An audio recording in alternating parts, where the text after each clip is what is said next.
Bonjour et bienvenue sur le site de alform.com, dans le module Configurer et superviser OS10 Server et dans le chapitre Prérequis et obtention de serveur. Donc dans ce chapitre, qu'est-ce que nous allons voir? On va commencer par parler de serveur, l'application, comment est-ce qu'on l'obtient, quelles sont les différentes méthodes d'obtention. On va la télécharger, on va l'installer, mais on va surtout pas la lancer parce qu'on va avoir des petites configurations réseau à faire. Donc des configurations réseau, des configurations DNS et le domaine de recherche également à configurer. Et enfin, on va s'attarder au nom de la machine, donc au nom de l'ordinateur, qu'est-ce que c'est et comment configurer le nom dot local.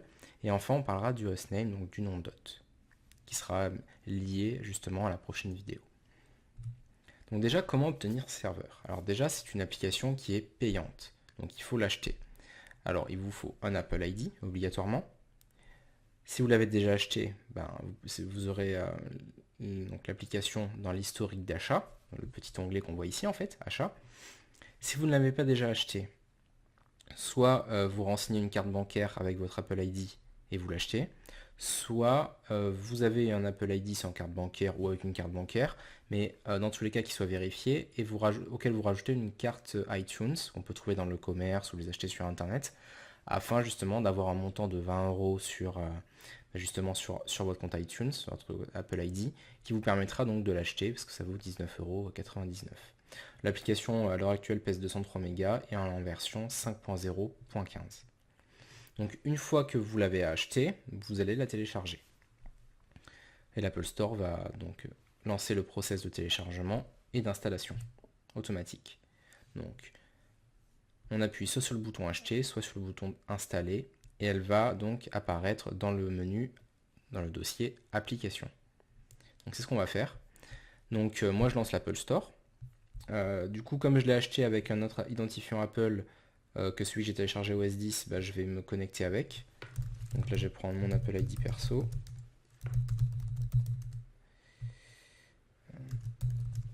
Toujours pareil, il faut se souvenir des mots de passe. Alors, donc là voilà, c'est en train de s'authentifier, très bien. Je devrais avoir bonjour Bastien, si ça marche bien. Voilà, bienvenue Bastien. Je vais dans l'onglet achats. Donc là je vais avoir l'historique de mes achats. Et je vais essayer de trouver l'application, voilà, OS 10 Server. Donc je peux aller cliquer dessus, déjà, voir voilà, elle est en 5.0.15. On a bien évidemment les nouveautés de la version, donc ça c'est assez important. On va pouvoir, je vais lancer le téléchargement, comme ça je vais vous parler un petit peu de l'interface de l'App Store également. Voilà. Bon, ça devrait, voilà. Et on voit en plus dans le Launchpad que le téléchargement est en cours. Donc là, on voit la description du produit. Ici, bon, c'est une description assez succincte, mais c'est pas mal, hein. On nous détaille quasiment tous les, enfin, pas tous les services, mais pas loin. On a le changement de version. Donc, qu'est-ce que la 5.0.15 apporte? Bon, on voit voilà, qu'on a eu des améliorations au niveau de la migration quand on vient de version précédente. Bon, on y reviendra à tout ça. On a des exemples voilà, de l'interface, hein. des petites captures d'écran. Et on a également des commentaires, hein, bon, pas souvent très pertinents. Et je cherchais si on pouvait avoir l'historique de version. Je suis pas sûr. Non, c'est... Ou alors je le vois pas. Bon, dans tous les cas, il faut savoir qu'après, voilà, on peut être redirigé vers le site web d'Apple concernant la page, justement, OS 10 Server. Voilà, bon, en anglais. L'assistance. Et après, on voit également les informations, donc le prix, parce que moi j'ai déjà acheté, donc c'est comme ça que j'ai pu retrouver le prix.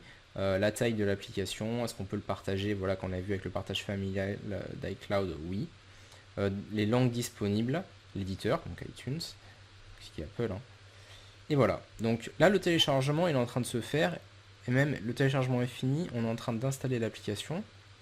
Une petite part de progression également. On va attendre que ça se finisse. Et après, on va passer justement à la suite, donc qui est assez importante. Donc là, voilà, s'il y a une vidéo, enfin, il y a des vidéos, les premières vidéos que j'ai faites, là, vous pouvez les passer vite si vous connaissez déjà, histoire voilà, de réinstaller la machine, mais on l'a déjà vu. Par contre, à partir de maintenant, voilà, il faut vraiment suivre tout ce que je vais faire, parce qu'une mauvaise configuration entraînera la non-disponibilité du serveur, en fait, tout simplement. Donc, au niveau de la configuration réseau, de quoi je parle, en fait? C'est au niveau de l'adressage IP. Alors, on va pas faire comme ça, nous, mais je voulais absolument vous en parler, parce que dans la vie, on va dire réelle, avec des machines physiques, il faudra le faire. Donc, le but, ça va être, dans un premier temps, notre serveur, de lui assigner une IP fixe. Donc en fait, il va falloir aller dans les... Alors, je vais vous montrer, voilà, donc là, on a déjà serveur. Alors ce que je vais faire, pour finir avec ça, parce qu'on va pas le lancer en fait dans cette vidéo, on va dans le dossier application, on prend l'application serveur. Alors surtout, la lancez pas, c'est vraiment important, parce qu'on a de la configuration réseau et les DNS à changer avant. Donc là, vous avez vu, par contre, voilà, j'ai accès à Internet, on est bien d'accord. On va voir qu'on n'aura plus accès à Internet dans quelques temps, mais c'est normal. Donc, nous, notre configuration réseau, en fait, c'est le DHCP, en fait, est attribué grâce à...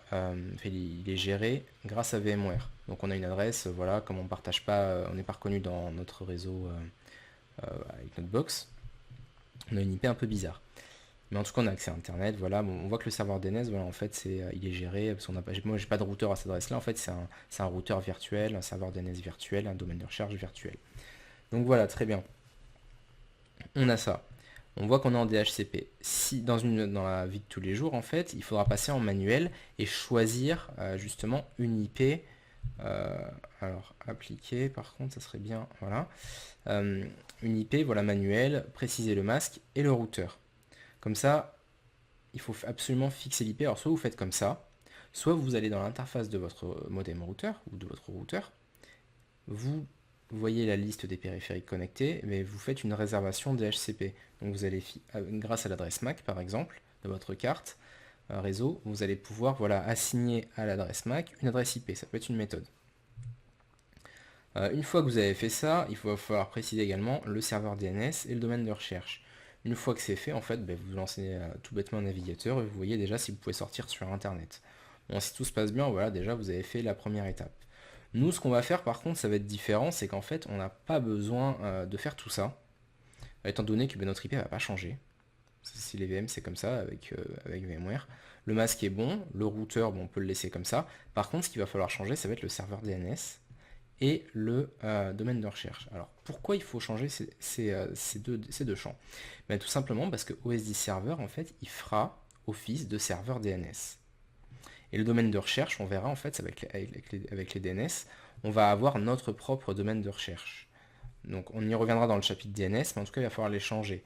Donc là on va changer voilà, le serveur DNS du client et le domaine de recherche. Donc on va procéder de la manière suivante. Donc vous allez dans Préférences système, réseau, vous sélectionnez l'interface réseau concernée et vous faites avancer. Vous cliquez sur l'onglet DNS et là on va changer. Donc le serveur DNS, deux méthodes. Soit vous renseignez votre IP, tout bêtement, DNS, vous faites le petit plus et vous copiez-coller l'IP. Alors le truc c'est bien, mais là au niveau de la configuration, bon, on n'est pas censé dire ça, mais si votre serveur change d'IP, ben là ça ne marchera plus. Donc comment faire? On a un petit message qui s'affiche, voilà. Comment faire déjà pour pallier à ce problème? Mais en fait, vous tapez l'adresse 127.0.0. En fait, c'est la boucle locale. Et ça dit, ben voilà, ben moi-même, je suis serveur DNS. Bon, c'est pas plus mal. Après, c'est pas forcément non plus pour... c'est un raccourci en fait pour pas regarder l'IP, parce qu'au final, ce sera tout le temps ça. Donc, tant qu'à faire, vraiment, autant mettre ça. Après le domaine de recherche, alors là vous allez soit, j'en reparlerai vraiment assez longuement dans les prochaines vidéos, mais soit vous avez un domaine sur internet, soit vous en créez un fictif pour comprendre au moins le fonctionnement. Alors moi c'est mon propre domaine, par contre il faut savoir que je ne ferai pas les enregistrements parce que j'ai déjà, sur le domaine bigzen.fr en fait j'ai déjà des serveurs, j'ai déjà des services qui tournent et je peux pas malheureusement m'amuser trop à ça. On verra les services de mail, moi je peux pas m'amuser à changer mes mails, étant donné que tous mes mails sont déjà sur Bigzen. Mais en tout cas voilà, donc même on en reparlera dans la vidéo DNS, mais en tout cas même un domaine fictif, il n'y a pas de souci, vous pouvez mettre, dans les certifications, ils parlent souvent de www.pretenco.com, vous pouvez très bien mettre, je sais pas, toto.fr, il n'y a vraiment aucun problème. Donc une fois que vous avez cette configuration là, on va avoir un souci, c'est que moi si je veux sortir sur internet, là ça risque de pas fonctionner. Alors pourquoi? Tout simplement, on va voir, hein. Je dois avoir une page Google, ce sera peut-être plus rapide. Voilà, donc on voit qu'il n'arrive pas à accéder à Internet. Bah, tout simplement parce que je lui dis mon serveur DNS c'est moi-même. Il dit ok, j'essaie de résoudre le nom. Et le problème c'est que pour l'instant j'ai pas de serveur DNS. Donc là il n'arrive plus à sortir sur Internet. Mais justement c'est quand même important de faire cette étape-là, parce qu'on verra dans la configuration du serveur que quand on lancera l'installation de serveur, en fait il va nous proposer il va détecter en fait qu'on est serveur DNS, et il va créer l'entrée correspondante. Donc ça c'est important. Dernière étape maintenant, ça va être tout ce qui concerne les noms. Alors le nom de l'ordinateur en fait ça va être le nom de notre machine, tout bêtement. Donc ce dernier il sera visible par d'autres ordinateurs dans la barre latérale du Finder. Donc on le verra assez souvent. Mais typiquement, quand je vais dans ma barre du Finder, enfin j'ouvre mon Finder, à gauche, là on voit par exemple que ma machine physique, elle s'appelle MacBook Pro de Bastien. Ça c'est mon vrai nom de ma machine physique, donc on la voit bien là. Nous en fait, pour changer ce paramètre, on va aller dans les préférences système toujours et dans partage. Et c'est là en fait on voit là, les ordinateurs de votre réseau local peuvent accéder à votre ordinateur, bon enfin plus ou moins, à l'adresse mac-2alform.local. Bon, très bien. Nous on va déjà changer ce nom, ça va être vachement important, tout simplement par rapport au DNS plus tard. Déjà on va vraiment donner une bonne signification. Alors moi c'est tout bête, je vais l'appeler, vous pouvez l'appeler comme vous voulez, moi je l'appelle OS10 Server, voilà, je ne me prends pas la tête. Et j'appuie sur entrée. Et là il me dit, voilà, ma machine elle s'appelle OS10Server.local. Alors le point local on y reviendra, mais dans la suite des slides, mais c'est bien maintenant, mais après il faut surtout pas que ce soit ça. Mais on verra tout ça tout à l'heure. Donc j'ai nommé ma machine comme ici en fait. Maintenant, qu'est-ce que c'est le nom d'hôte local? En fait, elle se base, pour se construire ce nom, il se base sur le nom de notre ordinateur. Il sera visible dans les sous-réseaux. Si je mets un caractère spécial, il sera supprimé. Alors on va faire le test. Si je mets OS10, ça va être OS10 serveur tac. Ma machine va s'appeler OS10 serveur. Moi j'ai fait une faute. Sans le point d'exclamation par exemple. Les espaces sont remplacés par des tirets, on l'a vu avec MacBook de Bastien, si je l'appelle comme ça, si je fais la bonne orthographe par exemple, OS10 serveur, là ça sera OS-10-serveur, et il m'enlève le point d'exclamation. Et ça finit par point local. Donc pour modifier ce nom, ou pour le vérifier, on appuie sur modifier. Alors moi je vais remettre le nom que je veux, OS10 serveur. J'appuie sur entrée, important, toujours appuyer sur entrée pour valider le nom.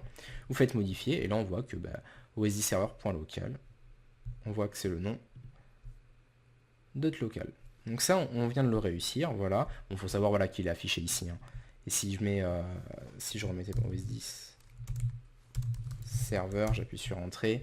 Donc là on a ça, et le résultat bien évidemment correspond à ça. Donc OS10 serveur. Alors vous pouvez mettre des majuscules, des minuscules, vous inquiétez pas. Sur le DNS, après, ça aura la forme comme ça. Moi, je le nomme comme ça parce que voilà, c'est pour le cours, mais après, bien sûr, il faudrait le nommer de manière un peu plus jolie. Mais il n'y a pas de souci à ce niveau.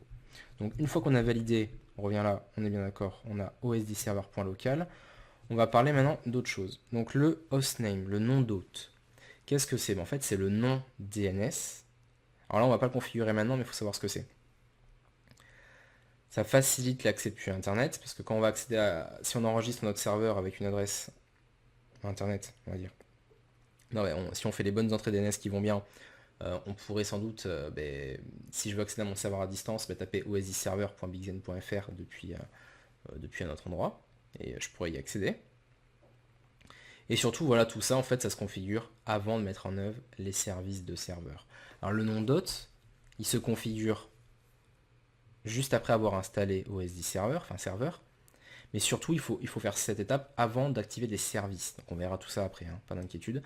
Mais si vous ne le faites pas avant, en fait il va falloir reconfigurer des services, les éteindre, les réactiver. Donc voilà, faut vraiment éviter de faire ça en configurant ce paramètre avant. Et ça on le verra dans les prochaines vidéos. Donc pour vous donner un exemple, quand on a un enregistrement de DNS qui n'est pas disponible, notre serveur il va s'appeler OS10server.local. Quand l'enregistrement DNS est bien fait et disponible, on aura osdserver.bigzen.fr. Alors, ça correspond au nom de la machine, d'accord, comme on l'a vu. Et ça sera le domaine de recherche, le domaine tout court, même Internet. Voilà. Donc, qu'est-ce qu'on a découvert lors de cette vidéo? On a vu comment préparer la configuration déjà de serveur, donc la configuration réseau.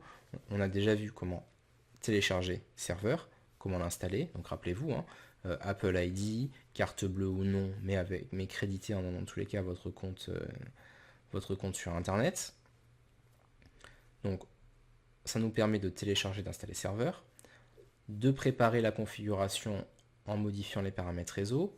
Donc, dans tous les cas, vous assurez que vous avez une IP fixe, de changer le serveur DNS, de changer le domaine de recherche. Puis, on a vu comment modifier le nom de l'ordinateur et le nom d'hôte local. On a vu également, on a parlé du hostname, mais ça sera pour la prochaine vidéo. Et voilà, donc c'est tout pour cette vidéo, et après on va passer justement au concret, donc on va enfin commencer la configuration de serveur.